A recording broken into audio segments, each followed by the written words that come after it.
নিজের ঈমানকে রক্ষার জন্য আপনার যদি দ্বিতীয় বিবাহ প্রয়োজন হয় আপনি করবেন, কিন্তু এক স্ত্রীর বাচ্চা হওয়ার পরে আপনি যদি মনে করলেন যে এখন আমার ঈমান বাঁচানো দরকার, তো ঈমান বাঁচানোর জন্য আমরা মনে করি যে গুনাহ থেকে বাঁচার জন্য আমি এখন দ্বিতীয় বিবাহ করে ফেললাম। আসলে দ্বিতীয় বিবাহ অনেক সময় আপনার মানসিকতা যদি পরিশুদ্ধ না হয় তাহলে শুধু এই বিবাহ কিন্তু আপনাকে ঠিক বানাতে পারবে না। পরিশুদ্ধ মানসিকতার জন্য আপনি ইস্তেগফার পড়েন। বিবাহ তো আপনি 4টা করতে পারবেন, ইস্তেগফার তো 4টার মধ্যে সীমাবদ্ধ থাকবে না। আপনার ইস্তেগফার আপনি যদি 1000 বার পড়েন, লক্ষবার পড়েন, অন্তর পরিশুদ্ধ হবে।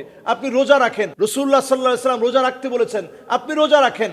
হ্যাঁ, তাজাওয়াজুল ওয়াদুদ আল ওয়ালুদ, আপনি যদি ওই রকম কোন নারীকে বিবাহ করেন তাকে বিপদ থেকে বাঁচানোর জন্য, বংশ বিস্তারের জন্য, আপনার একটা বাচ্চা কাচ্চা হচ্ছে না, আপনি আরেকটা বিবাহ করলেন এবং সেই বিবাহের ভিতরে আপনি সুন্দর করে বুঝায় শোনায় নিলেন এবং সমতা মেনটেন করলেন। আমরা আমাদের সমাজে যেটা করি, এক বইয়ের খবর নিতে নিতে আরেক বইয়ের মোটেও খবর নেই না, যে বহু বিবাহ ইসলামের একটা বিধান এটি সুযোগ আছে, আপনি একাধিক বিবাহ করতে পারবেন।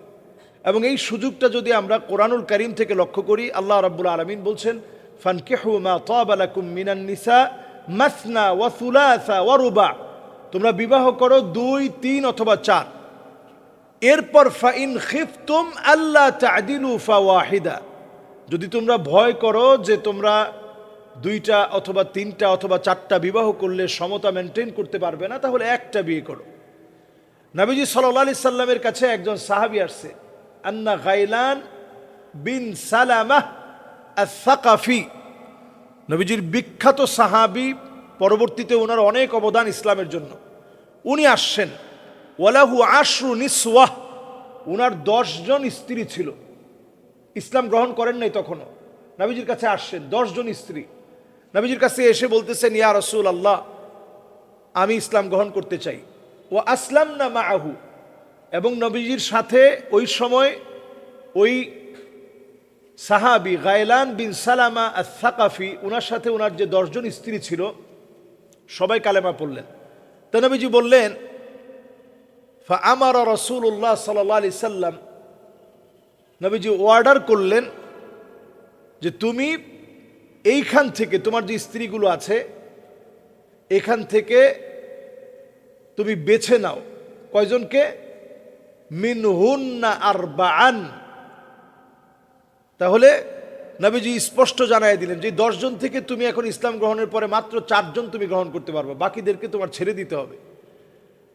তো সাহাবী পড়ে গেলেন শঙ্কার ভিতরে যে কারে রেখে কারে রাখবো। তো ইসলাম একটা সীমানা দিয়েছে, আপনি 4টা বিয়ে করতে পারবেন, এর অতিরিক্ত করা যাবে না। আমি মিশরে ছিলাম, মিশরের লোকমুখে এই কথা প্রমাণিত যে ফেরাউনের অনেক স্ত্রী ছিল এবং সেগুলোর ছবি তারা কাল্পনিকভাবে আঁকাজোগা করে রাখছে, যে অনেকগুলো স্ত্রী ছিল।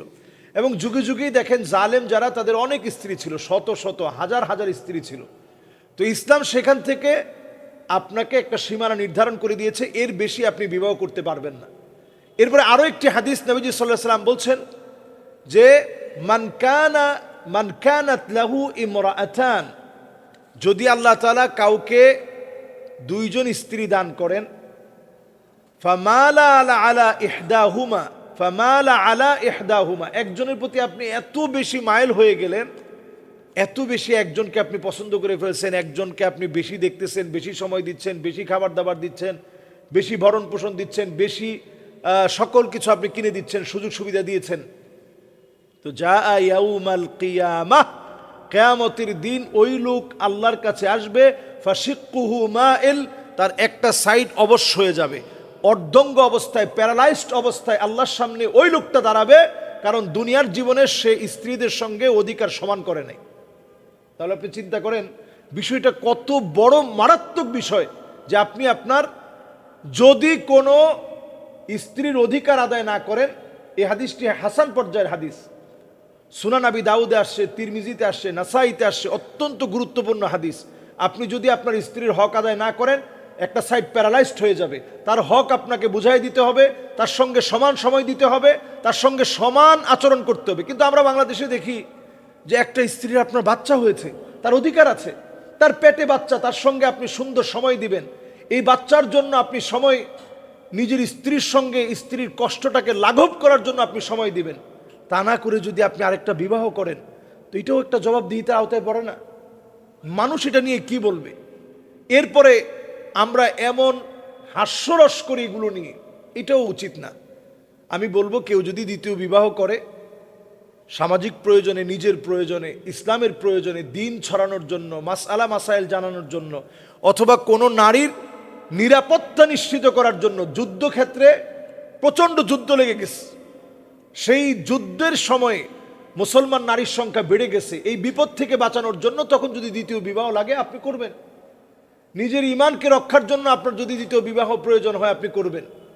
কিন্তু এক স্ত্রীর বাচ্চা হওয়ার পরে আপনি যদি মনে করলেন যে এখন আমার ঈমান বাঁচানো দরকার, তো ঈমান বাঁচানোর জন্য আমরা মনে করি যে গুনাহ থেকে বাঁচার জন্য আমি এখন দ্বিতীয় বিবাহ করে ফেললাম। আসলে দ্বিতীয় বিবাহ অনেক সময় আপনার মানসিকতা যদি পরিশুদ্ধ না হয় তাহলে শুধু এই বিবাহ কিন্তু আপনাকে ঠিক বানাতে পারবে না।